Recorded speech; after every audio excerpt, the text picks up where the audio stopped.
This is a movie where the ending is nearly impossible to predict. And when the truth is finally revealed, you'll find yourself looking back at every clue that was hidden earlier.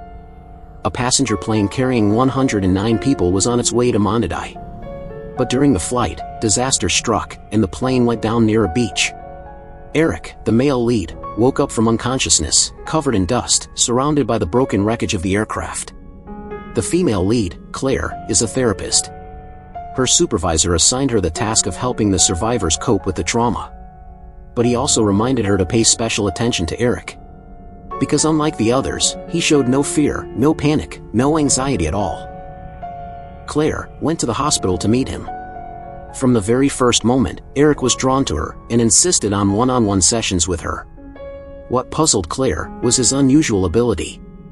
He somehow knew that she had a sister, and he often said strange, mysterious things. After work one evening, Claire returned home, where her friendly neighbor, Mrs. Lee, came by. She brought over laundry Claire had forgotten at the cleaners. And she spoke with an unusual warmth and kindness that felt almost too much. Recently, Claire's relationship with her sister had been strained. She wanted to call and make peace, but no one ever picked up the phone. Meanwhile, every night since the crash, Eric had dreams of the accident. And to make it worse, a long-haired dog often barked at him, unsettling his mind. At this point, only 5 survivors were confirmed, including Eric. The other 4 joined Claire's group therapy sessions. But their stories didn't match. Some claimed it was a mechanical failure. Others said the pilot made a critical mistake. One woman in particular, the blonde survivor, spoke in contradictions. Her words confusing and vague, leaving Claire frustrated with nowhere to begin. As they were talking, a mysterious man suddenly appeared outside the window. When Claire tried to approach, he slipped away quickly. Although many survivors insisted they had seen the engine on fire, the airline's official representative kept repeating the same thing: that the accident was caused by the pilot's negligence. The next day, Claire visited Eric's home for his first counseling session. Once again, he showed his strange ability. He guessed her exact favorite coffee flavor without hesitation. Claire was shocked. But during the session, Eric dominated the conversation. Instead of talking about himself, he kept turning everything back to her. The professional setting quickly blurred into something personal. Claire, flustered, ended the session and promised to return another day. At the second group therapy session, one survivor was absent. The blonde survivor also refused to cooperate.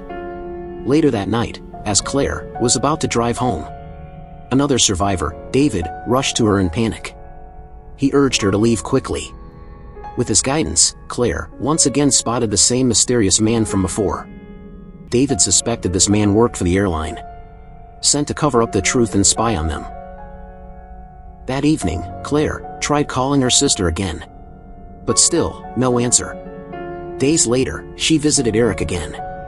This time, he boldly confessed his feelings for her. He even reached out, trying to hold her closer. Just as they spoke, the long-haired dog appeared again, leaving him unsettled and frustrated. When Claire prepared to leave, Eric handed her the key to his house. A gesture so forward it left her speechless. She set firm boundaries. If he wanted to see her again, it must remain purely professional. Only therapy, no personal matters. At the third group session, David also failed to show up. Suddenly, the airline's representative appeared again, repeating that the crash was caused by pilot fatigue and error. But Claire felt strongly that the airline was simply shifting blame. Despite her doubts, Claire kept meeting Eric. As time passed, their bond grew deeper. And eventually, their relationship crossed the line into romance. Still unable to reach her sister, Claire brought flowers to her house. But no one was home.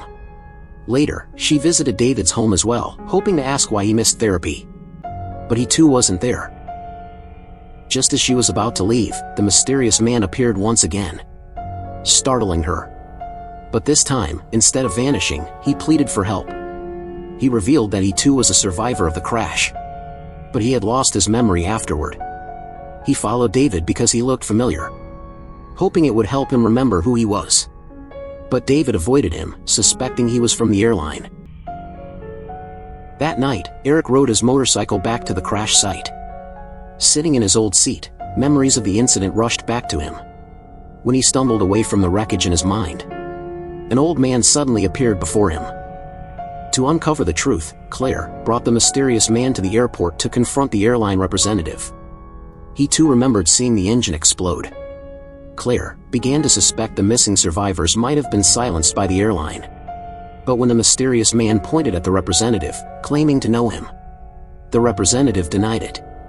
And as Claire argued, she realized the man beside her had disappeared. Others stared at her with curiosity, leaving her embarrassed and shaken.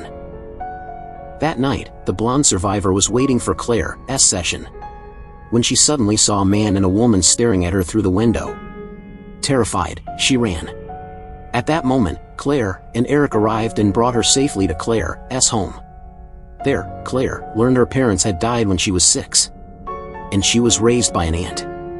Late into the night, the long-haired dog appeared again outside Claire's door.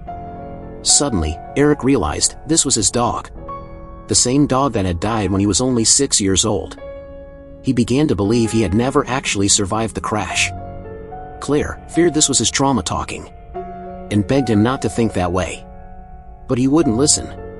He ran to the train tracks, and as a speeding train rushed past him, nothing happened. He stood there, unharmed, realizing he was no longer alive. Not wanting to drag Claire down with him, he forced her to leave. Heartbroken, Claire returned home, only to find the blonde survivor had vanished as well. Then her neighbor, Mrs. Lee, appeared again, saying she saw the blonde survivor leaving with a man and woman, and reassured Claire not to worry. But when Mrs. Lee mentioned Eric's name, Claire froze. She had never once told her neighbor about him. Determined to find answers, Claire went to her supervisor. He insisted the missing survivors weren't taken by the airline, and that the truth was far different from what she imagined. Later, Claire returned to her sister's house. The flowers she had left last time were already wilted. And then, out of nowhere, the airline representative appeared again. He told her something shocking. All 109 passengers on that flight had perished. No one had survived. He claimed it was all the pilot's fault, distracted by personal issues. Claire refused to believe him. She was convinced it was mechanical failure. But then came the most devastating revelation. The man she was speaking with was not a representative at all. He was the spirit of the pilot himself.